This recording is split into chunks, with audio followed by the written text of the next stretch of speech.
red, orange, yellow, and green. And that's our umbrella.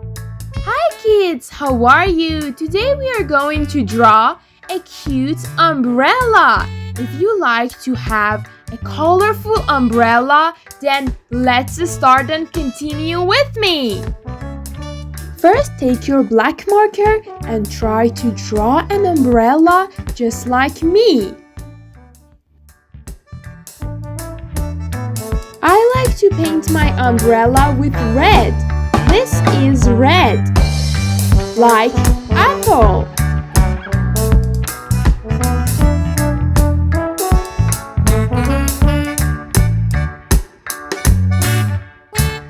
This is orange. Orange remembers me fall, autumn. Hey, if you like this video, then don't forget to subscribe my channel for more beautiful drawing videos.